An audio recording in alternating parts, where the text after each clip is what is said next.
are grateful and humbled by your love and support. Here at Psych2Go, our mission is to make content on mental health and self-help more accessible to everyone. So, let's continue to navigate everyday psychology.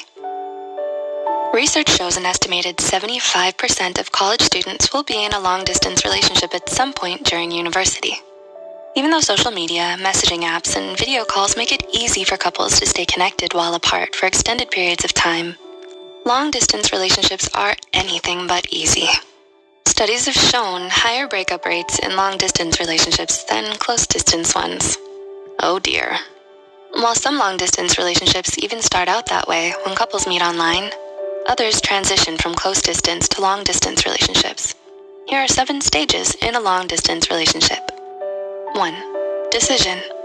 The first chapter in the book of long-distance relationships is the decision to try to make long-distance work. When one partner lives far away or is faced with an opportunity or obligation that requires travel, and the other partner cannot or chooses not to go with them, the couple has to choose between breaking up or entering into a long-distance relationship. Common factors that cause couples to consider a long-distance relationship are travel due to job description or promotions, a partner in the military, education, an emergency, or family members moving. During the decision stage, partners evaluate whether they want to commit to a long-distance relationship, and others decide it's best to simply end the relationship. 2. Parting. Once both partners have agreed to pursue a long-distance relationship, so begins the second chapter titled Parting. They'll try to spend every minute together before they're separated to make up for the weeks, months, or years they'll spend apart.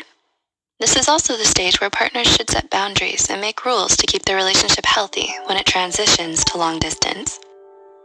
3. Transition. The transition stage comes after one or both partners have left, launching the long distance part of the relationship. In this stage, partners might be in a state of denial or simply too busy with the practicals of moving and adjusting to life without their partner to dwell on how the relationship has changed. They'll probably message or call their partner frequently and keep them updated on every little thing. They might still feel like they're still in a close-distance relationship. And then comes 4. Realization. Were you just about to call them to meet you for coffee? Has the fact that you can't meet up with them whenever you like just kind of sunk in? Do you feel at a loss because you could really use a hug from them right now?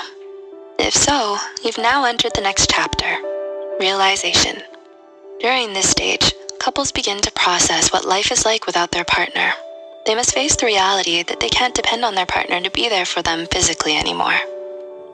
The realization stage, while painful, also teaches partners to be more independent, have better time management, and improve their communication. 5. Jealousy. Did they just post a photo of them having fun at the beach with new friends? Are they planning to go to an event with their new colleagues? Like, really? Here you are not being able to even eat properly because you miss them so much while they've already made new friends. Jealousy is a common stage in long-distance relationships. In a study, 125 U.S. college students who had been or were currently in long-distance relationships concluded that jealousy was the most commonly experienced negative emotion while they were apart. Participants in the study reported feeling jealous not only of potential romantic interest, but also of friends and family who got to spend more time with their significant other than they did. 6. Doubt. Now comes the climax. Relational uncertainty is another typical stage in long-distance relationships. Long-distance partners reported that the longer they went without seeing their partner face-to-face, the greater their relationship uncertainty became. And if one or both partners have doubts about the relationship before the transition to long distance, the relationship has a weaker chance of surviving. And 7. Validation. Validation is the last chapter in the book. Partners in a successful long-distance relationship will find themselves returning to this stage again and again. While the unsuccessful ones might end in stage 6, doubt, studies showed that the long-distance partners are just as satisfied with their relationships as close-distance partners when their partner actively listened to them and responded in positive ways.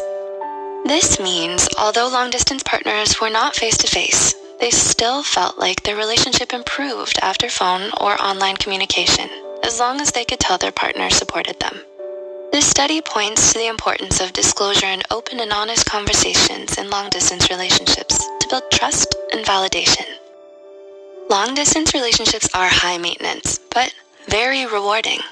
Once partners decide to commit to a long-distance relationship, they'll inevitably go through new experiences without their partner. Long-distance relationships may come with jealousy and doubts, but they also offer an opportunity for partners to step back and reevaluate their relationship. And if they find themselves choosing each other again and again, then the relationship has a strong chance of working out. Are you in a long-distance relationship now? Have you observed these stages in such relationships around you? Do let us know in the comments below. Also remember to like and share this video with those who are or in the near future might be in a long-distance relationship. Don't forget to subscribe to Psych2Go and